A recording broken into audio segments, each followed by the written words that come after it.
आज हम बात करने वाले हैं प्यूरिन्स के बारे में, जो कि क्या है, एक बहुत ही इंपॉर्टेंट टॉपिक है। ठीक है। और जनरली पूछा जाता है कि कौन कौन से प्यूरिन्स होते हैं। तो अगर हम स्टार्ट करते हैं, प्यूरिन्स होते क्या हैं। सब प्यूरिन्स क्या होते हैं, डबल रिंग देखने को मिलती है, यानी डबल रिंग स्ट्रक्चर जो कहलाते हैं वो प्यूरिन्स कहलाते हैं। अगर सिंगल रिंग हमें देखने को मिल रही है तो क्या होते हैं, वो पिरिमिडिन रिंग होती है और वो पिरिमिडिन्स कहलाते हैं। यहाँ पे क्या है सर, प्यूरिन्स में क्या होता है, हमें एक तो पिरिमिडिन रिंग देखने को मिलती है जो ये वाली आप देख सकते हैं। फिर सेकेंडली हमें क्या है, एक सेकेंड रिंग देखने को मिलती है जो कि आप ये वाली देख सकते हैं। इसको हम बोलते हैं, पहली वाली को हम बोलते हैं पिरिमिडिन रिंग और सेकेंड वाली को बोलते हैं एमिडाजोल रिंग। ठीक है। पिरिमिडिन रिंग की आप बात करेंगे तो 2 नाइट्रोजन प्लस 4 कार्बन देखने को मिलेंगे, और एमिडाजोल रिंग की बात करेंगे तो 2 नाइट्रोजन प्लस 3 कार्बन देखने को आपको मिलेंगे। फिर ठीक है, हमने सर इसके लिए एक ट्रिक बना रखी है। वो ट्रिक है एजी की पूरी मस्त है, यानी जो वाइफ बनाती है, हम वाइफ जनरली क्या बोलती है, एजी बोलती है पति को।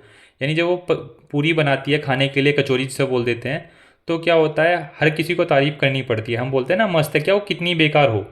और सेकंड क्या है, अगर पत्नी पत्नी में लड़ाई हो जाए तो फिर क्या है, वो कितनी अच्छी पूरी बना ले, तो बोलते हैं ना आग लगा दो पूरी में, तो वो वाला। तो आप इसको इजीली याद रख सकते हैं, A stand for adenine, G stand for guanine. फिर आइए हम बात करते हैं एडिनिन और ग्वानिन के बारे में, जो क्या है प्यूरिन्स कहलाते हैं। एडिनिन और ग्वानिन में क्या डिफरेंस है ये देख लीजिए। एडिनिन का अगर आप स्ट्रक्चर देख पा रहे होंगे तो यहाँ पे क्या है, हमें एमिनो ग्रुप देखने को मिलता है एडिनिन में। ठीक है। और अगर एडिनिन में एमिनो ग्रुप के साथ साथ आपको कीटो ग्रुप देखने को मिल जाए तो वो क्या कहलाएगा, ग्वानिन कहलाएगा। ठीक है। फिर हम इसमें क्या देखते हैं सर, इसमें नंबरिंग कैसे होती है। जैसे कि आपको प्रिमिडिन्स में बताया गया था कि वहाँ पे नंबर क्या है, क्लॉकवाइज हो रही थी। यहाँ पे क्या है, नंबर जो नंबरिंग होती है आईयूपीएसी नेमिंग के हिसाब से, वो क्या होती है सर, नंबरिंग क्या होती है, एंटी क्लॉकवाइज होती है। देख सकते हैं 1 2 3 4 5 6 7 8 9। ठीक है। एंटी क्लॉकवाइज इसमें क्या होती है, नंबरिंग होती है। ये आपने देख लिया। फिर हम एक कंसेप्ट पढ़ते हैं कि जो हमारा नाइट्रोजन बेस है वो किससे अटैच होता है, शुगर से अटैच होता है, जैसे कि आपने पढ़ा भी होगा। तो फिर हम जानना चाहेंगे कि कौन से नंबर का नाइट्रोजन हमारा शुगर से अटैच होता है। प्यूरिन्स के केस में, प्यूरिन्स के केस में जो 90 नंबर का नाइट्रोजन होता है N9, वो अटैच होता है किससे, शुगर से।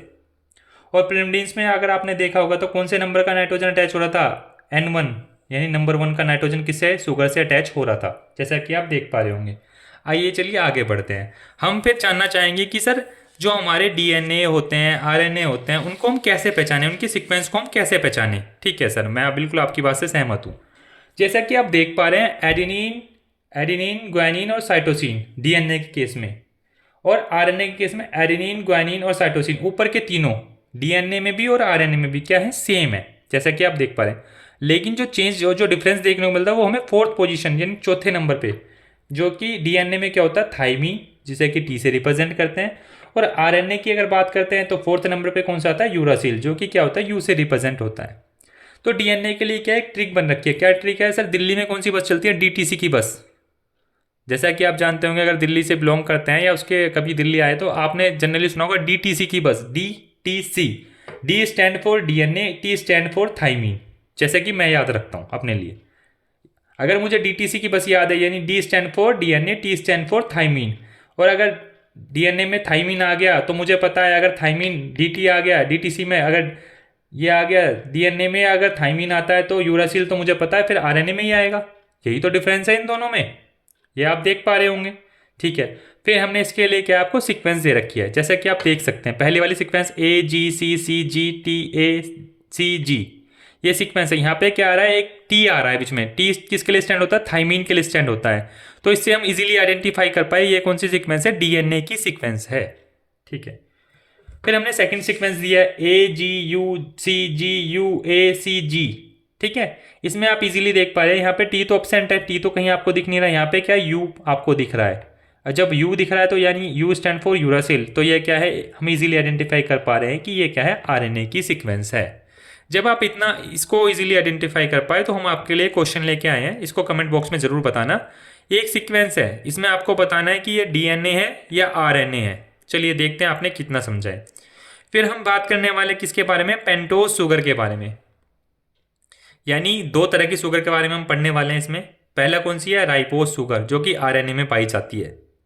फिर हम बात करने वाले हैं डीऑक्सी राइपोज शुगर के बारे में, जो कि डीएनए में पाई जाती है। दोनों का स्ट्रक्चर क्या एक तरह से सेम सा ही दिख रहा है आपको, और जो डिफरेंस आपको देखने को मिलेगा वो क्या है, सेकंड पोजीशन पे देखने को मिलेगा, जो कि यहाँ पे H और OH है। यहाँ पे क्या सेकंड पोजीशन पे H और H है। अगर राइबोस शुगर आरएनए की बात कर रहे हैं तो यहाँ सेकंड पोजीशन पे यहाँ पे H और नीचे क्या है OH आपको देखने को मिल रहा है। अगर डीएनए की आप बात करते हैं तो दोनों ही पोजीशन पे क्या ऊपर नीचे सेकंड पोजीशन पे H और H ही देखने को मिल रहा है, हाइड्रोजन और हाइड्रोजन ही आपको देखने को मिल रहा है। हम बात करते हैं सेकंड पोजीशन पे आरएनए में ऑक्सीजन क्या है, प्रेजेंट है।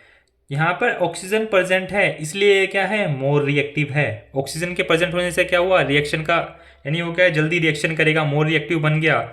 और जब वो मोर रिएक्टिव बन गया यानी सबसे एक तरह से आप मान लीजिए जिसको देखा धैर्य, जिसको देखा उससे लड़ना शुरू, एक तरह से आप मान सकते हैं। रिएक्टिव का मतलब जिसको देखा उससे रिएक्शन शुरू, ऐसे मान लीजिए। तो उसका मतलब वो क्या है, लेस स्टेबल, यानी वो क्या है, रुक नहीं सकता, स्टेबिलिटी नहीं ला सकता, आप ये मान लीजिए। यानी वो क्या है, लेस स्टेबल है। और जहाँ पे आप पाएंगे डीएनए में डीऑक्सीराइबोज में, वहाँ पे क्या है, ऑक्सीजन एब्सेंट है सेकंड पोजीशन पे। जब सेकंड पोजीशन पे ऑक्सीजन एब्सेंट है तो क्या होगा, लेस रिएक्टिव, यानी सबसे कम लड़ाई करेगा, चुपचाप बैठा रहेगा। जब चुपचाप बैठा रहेगा तो क्या होगा, मोर स्टेबल। समझ रहे हैं, तो क्या होगा, मोर स्टेबल। तो इसलिए हम बोलते हैं जो हमारा आरएनए वो क्या है, लेस स्टेबल है, और जो हमारा डीएनए है वो क्या है, मोर स्टेबल है।